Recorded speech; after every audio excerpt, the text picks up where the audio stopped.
시편 42편 6절부터 11절까지 말씀, 주신 말씀 한 목소리 읽겠습니다. 내 하나님이여, 내 영혼이 내 속에서 낙심이 되므로 내가 요단 땅과 헤르몬과 미살산에서 주를 기억하나이다. 주의 폭포 소리에 깊은 바다가 서로 부르며 주의 모든 파도와 물결이 나를 휩쓸었나이다. 낮에는 여호와께서 그의 인자하심을 베푸시고 밤에는 그의 찬송이 내게 있어 생명의 하나님께 기도하리로다. 반석이신 하나님께 말하기를 어찌하여 나를 잊으셨나이까? 내가 어찌하여 원수의 압제로 말미암아 슬프게 다니나이까 하리로다. 내 뼈를 지르는 칼같이 내 대적이 나를 비방하여 늘 내게 말하기를 내 하나님이 어디 있느냐 하도다. 내 영혼아, 내가 어찌하여 낙심하며 어찌하여 내 속에서 불안해하는가? 너는 하나님께 소망을 두라. 나는 그가 나타나 도우심으로 말미암아 내 하나님을 여전히 찬송하리로다. 아멘. 새해를 맞이하여 저희가 이 금요 기도 시간에 기도로 돌파하라 라는 주제를 가지고 매주 말씀을 나누고 저희가 말씀 붙들고 함께 기도하는 시간을 갖도록 하겠습니다. 오늘 시편 말씀 가운데는 낙심하여 하나님 앞에 선 시편 기자의 모습이 적나라하게 정직하게 기록이 되어 있습니다. 오늘 본문 말씀 가운데 보면 낙심하여 하나님 앞에 서서 자신의 모습을 보이고 하나님의 도우심을 구하는 시편 기자의 모습이 나타나 있습니다.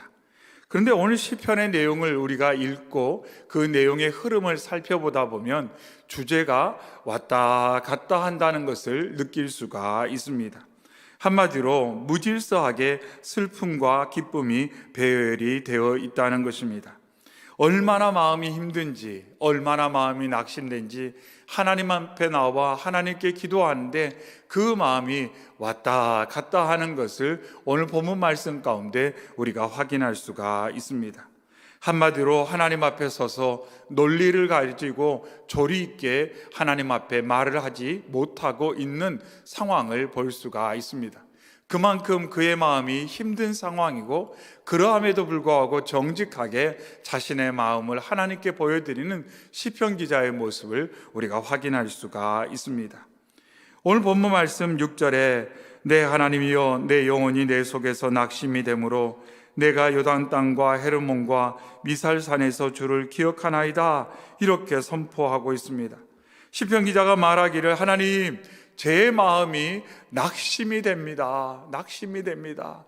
소망이 생기지 않습니다. 너무너무 힘듭니다. 이렇게 시편 기자가 고백을 하고 있습니다.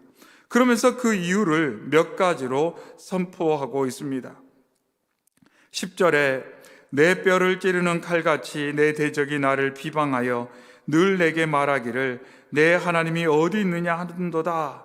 그래서 이 말씀 가운데 두 가지를 우리가 보는데, 먼저 사람들의 비방이 나를 공고하게 만들고 나를 낙심시킨다, 이렇게 말합니다. 자꾸 사람들의 말이 칼처럼 나를 찌른다고 고백하고 있습니다. 사람들이 사용하는 어떤 폭력보다 가장 마음 깊숙한 곳에 우리를 힘들게 하는 것은 언어적인 폭력입니다. 이 시편 기자가 사람들의 언어 폭력으로 인해 자신이 낙심하고 있다고, 마음의 상처와 고통이 너무나도 크다고 지금 하나님께 고백을 하고 있습니다. 그러면서 사람들이 특별히 시편 기자의 신앙을 조롱하고 있다고 말을 하고 있습니다. 너가 하나님을 필요로 할 때 하나님은 어디 계셨느냐? 하나님께서 너와 함께 하신다면 너의 삶에 어떻게 그런 일이 있을 수가 있겠느냐? 내가 하나님의 뜻을 따라 산다고 하지만 정작 위기가 닥쳤을 때 하나님은 왜 너를 도와주지 않느냐?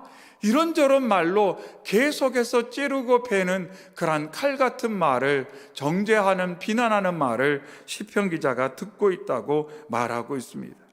그러한 조롱과 도전이 계속되고 있다는 것입니다.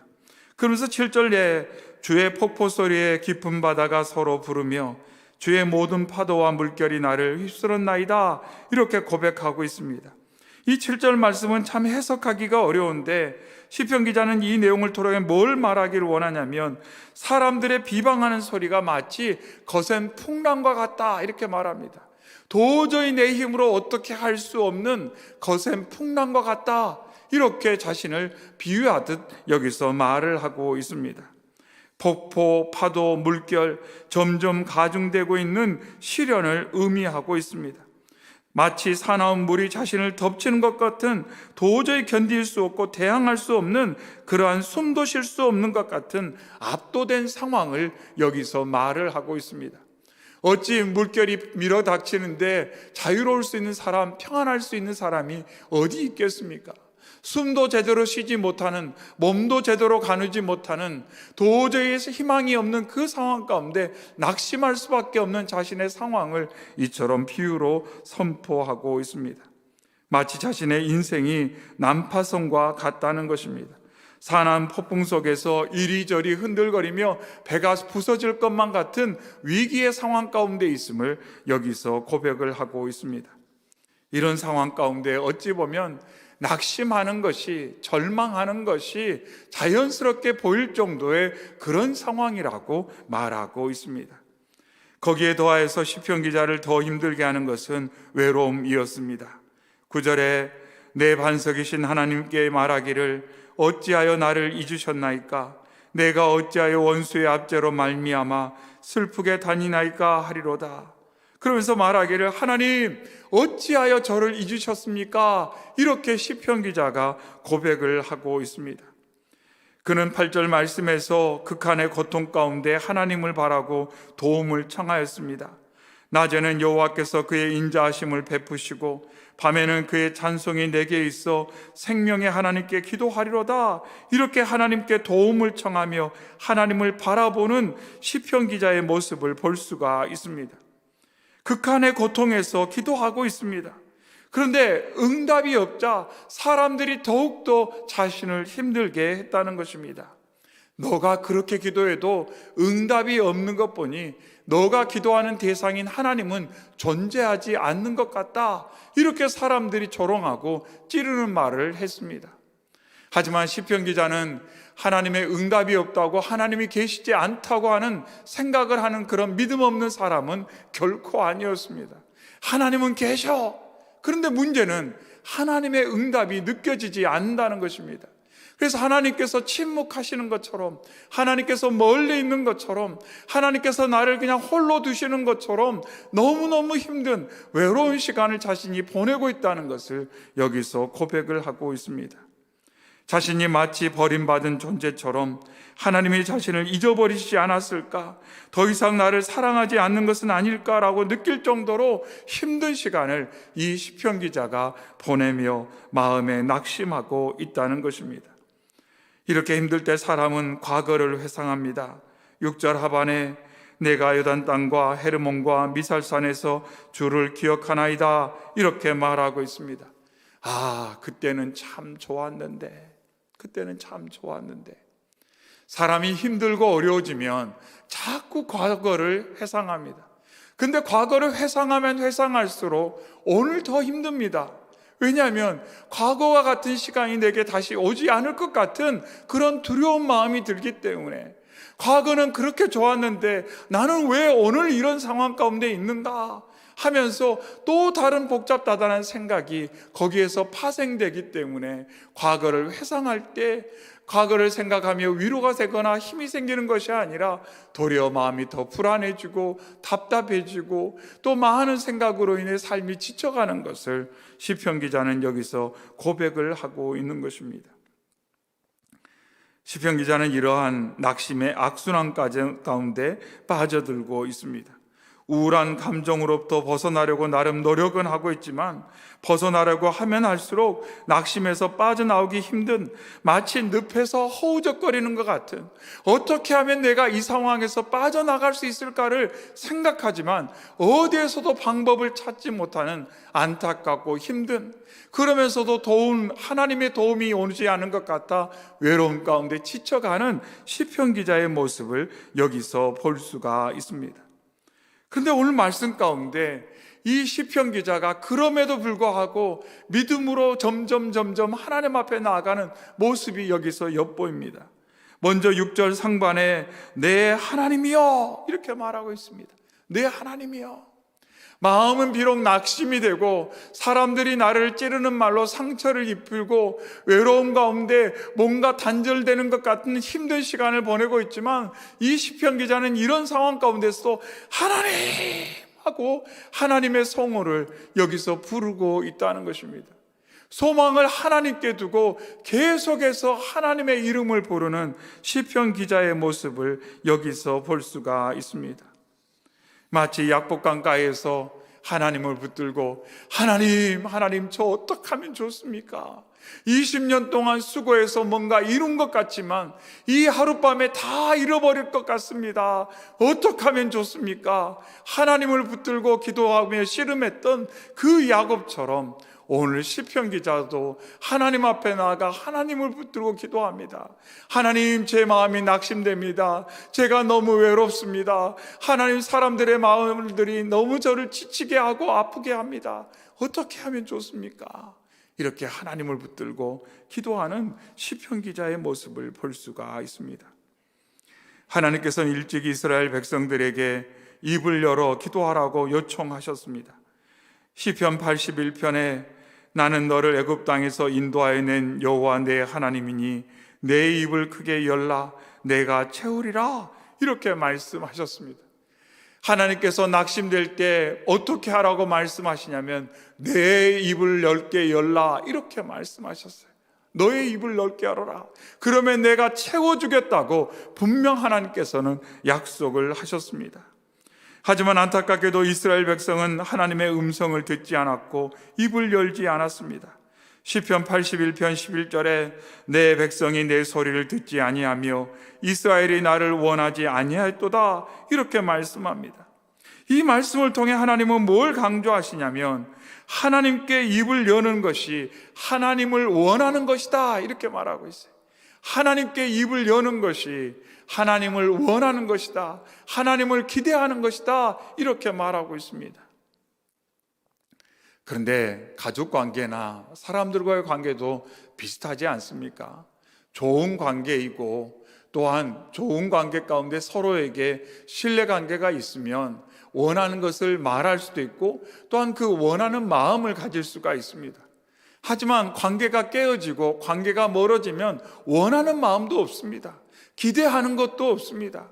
그러다 보니까 말할 것도 없습니다. 그렇게 되더라는 겁니다.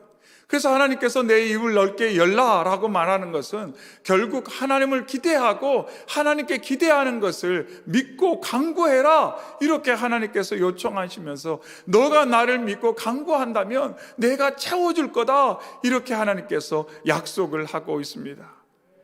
이 저녁에 기도의 자리에 나온 저와 여러분이 하나님을 믿고 입을 열어 기도하는 저희 모두가 되기를 소망합니다. 아멘. 그러면서 오늘 말씀 가운데 이 시편 기자가 또한 잘한 것이 한 가지 있는데 그것은 뭐냐면 11절의 말씀입니다. 우리 11절 다시 한번 읽겠습니다. 내 영혼아 내가 어찌하여 낙심하며 어찌하여 내 속에서 불안해하는가. 너는 하나님께 소망을 두라. 나는 그가 나타나 도우심으로 말미암아 내 하나님을 여전히 찬송하리로다. 아멘. 시편 기자는 자신을 향해 선포를 하고 있습니다. 우리가 주일 말씀을 통해 가인의 위기는 어디에서 왔냐면 자기에게 질문을 하지 않은 자신을 향한 질문이 멈추었을 때 그의 인생이 위기다 이렇게 말씀을 드렸습니다. 결국 자기 자신과 대화가 없는 사람은 하나님과 대화도 멈출 가능성이 많다는 것입니다. 자기와 대화할 수 있는 사람, 자기를 격려할 수 있는 사람, 자기를 볼 수 있는 사람, 내가 왜 이런 모습으로 오늘 여기에 있지? 나는 왜 이런 생각을 하지? 나는 왜 이런 감정에 머무르고 있는가? 나는 왜 낙심하고 있을까? 나는 왜 우울하고 있을까? 이렇게 자신의 모습을 들여다보고 거기에 대한 의문점을 갖고 질문을 던지고 나와 대화를 시도하고 또한 그 모습을 가지고 하나님 앞으로 나아가는 자가 복이 있음을 오늘 말씀은 우리에게 일러주고 있습니다. 바라고 원하는 것은 이 저녁에 우리가 하나님 앞에 섰을 때 오늘 시편 기자처럼 정직하게 우리의 모든 것을, 나의 모든 것을 하나님께 보여드리기를 바랍니다. 가인처럼, 아닌 것처럼, 바리새인처럼 뭔가 나는 잘 포장되어 있고 포장된 것만을 봐주기를 바라는 그러한 삶이 아니라, 공고하고 가련하고 눈이 멀었고 너무 연약하고 너무 고독하고 낙심했고 너무 지쳤고 너무 외로운 나의 모습, 그 내면을 깊이 들여다보면서 또 주께서 보여주신 그 내면을 인정하고 하나님께 보여드리며, 하나님 도와주십시오, 하나님께만 소망이 있습니다, 하나님만이 나의 유일한 구원자시오, 나의 치료자시오, 나의 소망입니다, 이렇게 고백하고 하나님 앞에 나아가는 저희 모두가 되기를 소망합니다. 그러면서 오늘 말씀 가운데 11절에 바라다 이렇게 말합니다. 제가 하나님을 바라고 있습니다. 하나님께 기대하고 있습니다. 하나님의 때를 기다리고 있습니다. 이렇게 말하고 있습니다. 하나님의 때를 기다리고 있습니다. 때가 있다는 것을 저는 믿습니다. 그때까지 잘 기다리겠습니다. 어떤 소리가 들리더라도, 무엇이 보이더라도, 내가 연약하게 느껴지더라도 때가 있음을 알고 제가 하나님을 믿고 잘 기다리겠습니다, 이렇게 고백을 하고 있습니다. 사랑하는 성도 여러분, 이 시편 기자의 고백이 저희 모두의 고백이 되기를 소망합니다. 이 저녁에 주 앞에 나와 기도하는 저희 모두가 오늘의 말씀을 붙들고 주 앞에 간절히 기도할 때 하나님께서 채우시는 놀라운 역사가 있을 줄로 믿습니다. 이 시간 함께 기도하겠습니다. 생명의 말씀을 붙들고 이 시간 함께 기도할 때 하나님, 시편 기자와 같은 답답함이 있습니다. 연약함이 있습니다.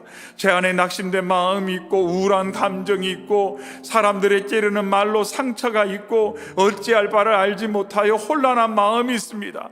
어디에 마음 둘 곳이 없어서 하나님 마치 난파선처럼 풍랑에 요동하는 인생입니다. 소망의 한국까지 나아가고 싶지만 그럴 수 있는 힘과 하나님 그런 판단력조차 저에게 없습니다. 오 하나님 아버지, 시편 기자가 하나님 이름 부르고 나아가며 기도했던 것처럼 저희가 이 저녁에 주의 이름을 부르고 나아가오니 저희의 심령 가운데 역사하여 주시옵소서. 비록 주 앞에 나올 때는 마음 답답하고 공고하고 연약했지만 하나님, 이 시간 주의 말씀 붙들고 기도함으로 말미암아 묶였던 것들이 풀리게 하여 주시옵소서. 어두웠던 것들이 밝혀지게 하여 주시옵소서. 주님의 위로와 능력의 손길로 치유를 받게 하여 주시옵시고 회복의 역사를 경험하게 하여 주시옵소서. 주님을 믿는 믿음으로 말미암아 주의 때까지 기다릴 수 있는 믿음의 힘을 더하여 주시옵소서. 이러한 기도 제목 가지고 우리 주여 3번 외치고 간절한 마음으로 기도하며 나아가겠습니다. 주여.